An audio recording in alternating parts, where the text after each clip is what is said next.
Hello viewers, Assalamu alaikum. What's up? I hope you are well. After a long time, I'm back. I'm Irfan speaking. So I want to talk about a new topic, and that's video making by consciousness video. So let's get to start our video. First of all আমি শুরু করতে চাই, আমি একটা কোম্পানিকে নিয়ে শুরু করব। এটা সচেতনামূলক একটা ভিডিও হবে, যেটার নাম হচ্ছে, যে কোম্পানিটার নাম হচ্ছে মেলবিক। হ্যাঁ, কোম্পানিটার সার্ভিস খুব ভালো। মানে আমার সাথে কী হয়েছে এটার ঘটনাটা আগে একটু বলি, এবং প্রবলেমটা কোথাও ওইটা একটু শেয়ার করতে চাই। আমি হচ্ছে ঢাকায় একটা হোস্টেলে পড়াশোনা করি, মানে হোস্টেলে থাকি পড়াশোনার ক্ষেত্রে। সো বাবা আমাকে টাকা পাঠাইছিল, ইন্টার সেকেন্ড ইয়ারের কথা বলতেছি। টাকা পাঠানোর পরে সব বইয়ের কেনার জন্য টাকা পাঠাইছিল। নীলক্ষেত গেছিলাম, ওখান থেকে আসার সময় গুলিস্তান আসার সময় এক ভাইয়ের সাথে দেখা হয়, যে হচ্ছে এই কোম্পানির মেম্বার। তো আমি সব বই কিনি নাই তখন, আমার কিছু বই কেনার বাকি ছিল। কারণ হচ্ছে তখনও বই সব, যদিও বাবা আমাকে সব টাকা পাঠাই দিয়েছিল, কিন্তু কিছু বই তখনও আসে নাই বাজারে। হয়তো আর এক সপ্তাহ বা এক মাস পরে ওইরকম আসবে বললো। তা আমি আর কি যে বইগুলো ইন্টারেস্ট আসছে ওগুলো কিনে চলে আসছিলাম। তো বইয়ের কনসেপ্টটা কেন বলতেছি শোনেন। তো আমার কাছে তো কিছু টাকা ছিল, প্রায় আপনার ১,৫০০ টাকার মতো ছিল বাকি। ১,০০০ টাকা লাগতো আর কি, আর বই ৩টা কিনতে হবে ১,০০০ টাকার মধ্যে। সো তখন আমি গুলিস্তানে আসার সময় ভাইয়ের সাথে দেখা হয়। ভাইয়া হচ্ছে আমার বিভিন্ন পার্সোনাল ইনফরমেশন জিজ্ঞেস করতেছিল। আমি তো উইথাউট নোয়িং আমি পার্সোনাল ইনফরমেশন শেয়ার করাটা পছন্দ করি না। তাও কিছু কিছু শেয়ার করছি, যেগুলো মনে হয়েছে না শেয়ার করা যায়। ভাই আমাকে নানাভাবে কনভিন্স করার চেষ্টা করলো। আমিও আর কি ওর কথায় পরিচিত হয়ে গেলাম, এবং দেন উনি আমাকে বললো যে ওর মেলবিক যে কোম্পানিটা, এটা সার্ভিস সম্পর্কে বললো, যে তারা হচ্ছে অনলাইনে সার্ভিস দিয়ে থাকে। অনলাইনে ডাক্তারদের সাথে সরাসরি কনসাল্ট করা যায়, নিজেদের প্রবলেম সলভিং করা যায়, আরও অনেক কিছু এভরিথিং, আরও কিছু সার্ভিস আছে। হসপিটালে কিছু তারা ডিসকাউন্ট দিয়ে দেয় যখন হসপিটালে কেউ ভর্তি হয়, এরকম আদার অনেক ছিল।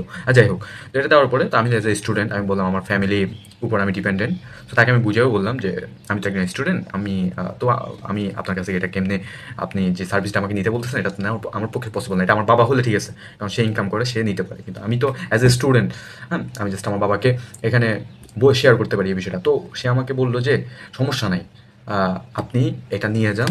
এটা নিয়ে গেলে আপনার কি হবে, যে টাকা আপনি এখন ৬০০ টাকা দিয়ে এটা আপনি আমার কাছ থেকে পারচেস করবেন, ঠিক ১ মাসের মধ্যে, ১ থেকে ১.৫ মাসের মধ্যে আপনাকে সেটাকে ব্যাক করে দেওয়া হবে। আমি বললাম কীভাবে? ওই যে তাকে আমার সম্পর্কে আবার বললাম যে আমি টাকা আছে, কিন্তু বাট আমার এগুলো অন্য কাজে ইউজ করতে হবে। কারণ আমি তো বললাম, মানে আমার প্রবলেম যে জায়গাটা, ওই জায়গাটা তাকে আমি বুঝিয়ে বললাম। আমার চেয়ে প্রায় কয়েক বছর, ৪-৫ বছর সিনিয়র হবে ওইরকম একজন ভাইয়া আর কি, হয়তো ইউনিভার্সিটিতে পড়ে, পার্ট টাইম জব করে ওখানে। তো যাই হোক, তো সে আমাকে বললো যে এটা কিনতে পারি, কোনো সমস্যা নেই। সে আবার টাকাগুলো আবার ব্যাক পেয়ে যাবো আমি। এখন আপাতত ৬০০ টাকা দিয়ে এটা পারচেস, যেহেতু আমার ফ্যামিলিতে অসুখ এসব বিসুখ লেগেই থাকে, আমি আর কোনো কথা চিন্তা না করে ওর থেকে পারচেস করলাম। আর তার স্যার আমি টাকাটাও ১ মাস পরে পেয়ে যাচ্ছি, আর টাকা তার স্যার আমার টাকাটা তো আমার কাছেই থেকে যাবে। সেই দিক থেকে চিন্তা করে পজিটিভ থিঙ্কিং নিয়ে তার থেকে আমি এটা ক্রয় করছি। তো সে আমাকে বললো কি, এখানে একটা কনসেপ্ট আছে, সেটা হচ্ছে প্রতি সপ্তাহে আমাকে ২৫২ টাকার মতো করে দিবে। না সরি, ২৭১ টাকা মনে হয় বললো প্রতি সপ্তাহে। সো এরকম ৪ সপ্তাহে মিলে আমার ৬০০ টাকা, ৩ সপ্তাহের মধ্যে বা 4 সপ্তাহের মধ্যে আমার ৬০০ টাকা হয়ে যায়। মোটামুটি কেমনি কেমনি হিসাব মিলিয়ে দেখলাম, আর আমি হিসাব করে দেখলাম ৬ মাস আগের কথা, তো যতটুকু মনে আসে ততটুকু বলতেছি। প্রায় মানে ১০০ কত টাকা সামথিং, মানে ১ মাসের মধ্যে প্রতিদিন কিছু টাকা করে দিবে, ৫১ টাকা করে মেবি দিবে, ৫১ টাকা করে, হ্যাঁ। তো মানে ১ সপ্তাহে আমি হিসাব করলাম মোটামুটি মানে ১ মাসের মধ্যে আমার টাকাটা আমি পেয়ে যাচ্ছি। আমি এভাবে হিসাব করলাম। তো বাসায় আসার পরে তো আমি দেখলাম প্রতিদিন ওদের কিছু কয়েন থাকে, কয়েন আমাকে দেয়, ওদের অ্যাপে ইনস্টলও করে দিয়েছিল, সব ওরাই করে দিয়েছিল আমাকে। দেন ওদের সাথে ব্যাগে বিদায় জানাই চলে আসলাম বাসায়। তো প্রথম দিন তো আর পেলাম, প্রথম দিন ও ইনস্ট্যান্ট আমাকে দেখাইছে যে আমি ৫০ টাকা পাইছি, ঠিক আছে। তো আমি ভাবছি প্রতিদিন আমাকে এভাবে দিবে। তো এবার আমি ৫০ টাকা করে প্রতিদিন যদি দেয়, তাহলে আমার ৬০০ টাকা তো হয়ে যায়। ৫০ টাকা এরকমই ছিল, তাহলে তো আমার ১ মাসের মধ্যে হয়ে যায়, আমার ৬০০ টাকার মধ্যে আমি পেয়ে যাই, আরও বেশিও পাই। ও আমাকে এরকম মতো দেখা দিচ্ছিল যে আমি আরও বেশিও পাবো, ঠিক আছে। যখন আমাকে ইনস্ট্যান্ট টাকাটা মানে দেখাই দিছে যে ইনস্ট্যান্ট আমি টাকাটা পেয়ে যাচ্ছি, তখন আমি অলরেডি কনভিন্স হয়ে গেছি, ঠিক আছে। সো তার উপর আর ভাইয়া এমনভাবে বলছে, উনি এডুকেটেড একজন পার্সন, ওনাকে বিশ্বাস করাই যায়। সেদিক থেকে চিন্তা করে মানে আমি তাকে ট্রাস্ট করছিলাম আর কি। বাসায় এসে যখন দেখি পরের দিন আমি আর কোনো কয়েন পাই না, এর ৫০ টাকা করে তো পাচ্ছি না। ওভারঅল তো আমার মানে সপ্তাহ তো ফিল আপ হবে না টাকাটা, আর সপ্তাহ ফিল আপ না হলে ১ মাসের মধ্যে আমি টাকাটা পাচ্ছি না ওভারঅল চিন্তা করলে। দেন আমি তো খুবই অবাক, মানে কি হলো। এবার তাদের ওখানে যে তাদের অ্যাপের আমি হোয়াটসঅ্যাপ নাম্বারে কল করি। কল করার পরে যারা একজন থাকে মানে সার্ভিস কানেক্টর, ওনারা কল ধরলো, ওনাদের সাথে কথা বললাম। ওনারা এট দ্য টাইম আমাকে মানে পুরা ৩৬০ ডিগ্রি শক দেয়। কি বলে যে যেটা আমার মাসে কমপ্লিট হওয়ার কথা, মানে মাসে না, মানে যেটা আমি প্রতিদিন দেওয়ার কথা, ওইটা ওরা ৩ মাস অন্তর দিবে। মানে হচ্ছে প্রথম মাস শেষ হলে ৫০ কয়েন পাবেন আপনি, প্রথম দিন তো পাইছি, এটা হচ্ছে আমার পুরো ১ মাসের জন্য। দ্বিতীয় ৫০ কয়েন পাবো পরের মাসে, তৃতীয় ৫০ কয়েন পাবো তারপরের মাসে। মানে বুঝেন। তো এরকম তারা আমাকে ৫ বছর দিবে, প্রতি মাসে ৫০ টাকা করে, মানে কয়েন বলে ওদের ওখানে ৫০ টাকা করে, ওইটা কয়েন থেকে পরে টাকা টাকা ট্রান্সফার করতে হয়। তো আমি ইরফান সম্পূর্ণ 600 টাকা ওখানে ইনভেস্ট করে ফেলছি। আমার এখন বই কেনার টাকাটা তো চলে গেল, জলে গেল। এখন আমি কি করব, ফ্যামিলিকে কি বলবো?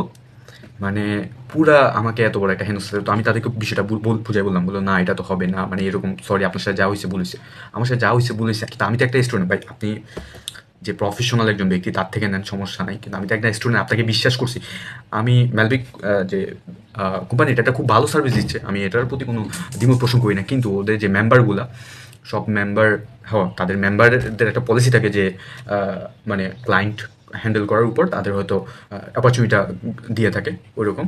তো তাই বলে এভাবে মিথ্যা কথা বলে বা পরিচিত করে এভাবে ক্লায়েন্ট হ্যান্ডেল করা তো ভালো জিনিস না, ভালো লক্ষণ না। আপনি আজকে আমার সাথে খারাপ কিছু করলেন, তার ফিডব্যাক আপনি এক সময় না এক সময় পাবেন। সো কখনো কোনো মানুষের সাথে খারাপ কিছু করবেন না। আর আপনাদের ম্যালবেক কোম্পানি যদি আমার এই ভিডিওটা দেখে থাকে, আমি বিনীত রিকোয়েস্ট করবো যে তারা মেম্বার কালেকশনের ক্ষেত্রে এরকম চাপ না দিয়ে, চাপ ক্রিয়েট না করে, অন্যভাবে কীভাবে বেস্ট অপরচুনিটিটা তার ক্লায়েন্টকে দেওয়া যায় এবং তাদের ট্রেনিংটা যাতে ভালোভাবে হয় এবং তারা যাতে এভাবে মিথ্যা পরিচিত না করে মানুষদের কাছে তাদের যে প্রজেক্ট আছে সেটা বিক্রি করে। সো এদিক থেকে আমি মনে করি আপনাদের এই বিষয়টা সচেতন থাকা উচিত। সবসময় যে যার কাছ থেকে আপনি যে কোনো প্রোডাক্ট পারচেস করেন না কেন, ফুললি ইনফরমেশন নেবেন আর সচেতন থাকবেন। কারণ আজকাল বিশ্বাসযোগ্য যে কোনো অপশন পাওয়াটা খুব কঠিন, তাই এই বিষয়ে আপনাকে একটু সচেতন থাকা লাগবে। যদি আমরা প্রত্যেক মানুষ পৃথিবীতে ভালো হয়ে যেতাম, তাহলে আমাদের পৃথিবীটা একটা নতুন পৃথিবীতে, একটা সুন্দর সমাজ পৃথিবীতে, সমাজের মধ্য থেকে একটা নতুন পৃথিবী তৈরি করতে পারতাম। কিন্তু আসলে সমাজটাই তো দূষিত হয়ে রয়েছে। সব মানুষ চাইলেও তো ভালো হইতে পারতেছে না। কেন পারতেছে না সেটা অনেক বিষয় আছে, সামাজিকরণের বিষয় আছে, অনেক বিষয় আছে। সো বলবো না, আমি এই কথা বলবো যে কোনো মানুষকে অ্যাটলিস্ট ভুল ইনফরমেশন দিয়ে, মানে দেখেন আমি কিন্তু তাকে সম্পূর্ণ বিশ্বাস করছিলাম, সে আমাকে শুধু তার মিস ইনফরমেশনের কারণে আমি পরে আর কি এটার উপর রাগ হয়ে উঠছে, আর পরে আমি আর টাকাগুলো আর কালেক্টই করিনি। টাকা সম্পূর্ণ ওর কাছে আছে, ওর কোনো সার্ভিস আমি নিয়ে নেই। আর পরে আমার ফ্যামিলিকেও বিষয়টা জানাই নি আর, যে আব্বু আম্মু বা আপনারা সার্ভিসটা পাইতে পারেন কার কাছ থেকে, ওই যে যে অনলাইনের মাধ্যমে ডাক্তারদের সাথে যে কোনো কনসাল্ট, আমি কিচ্ছু জানাইনি। এত পরিমাণে রাগ হয়েছে পরে আর কি। তো ফাইনালি 6 মাস হয়ে গেছে, তারপর দেন আমি ভাবলাম এটা নিয়ে একটা কন্টেন্ট তৈরি করা দরকার, সবাইকে জানানো দরকার বিষয়টা। ঠিক আছে, আই থিঙ্ক ম্যালবিক কোম্পানি এটা পজিটিভ ইস্যুতে দেখবে। আই হোপ আজকে ভিডিওটা এখানে পর্যন্ত। ভিডিওতে কোনো ভুলভ্রান্তি থাকলে ক্ষমার সুন্দর দৃষ্টিতে দেখবেন। দেখা হচ্ছে কোনো ভিডিওতে। আসসালামু আলাইকুম।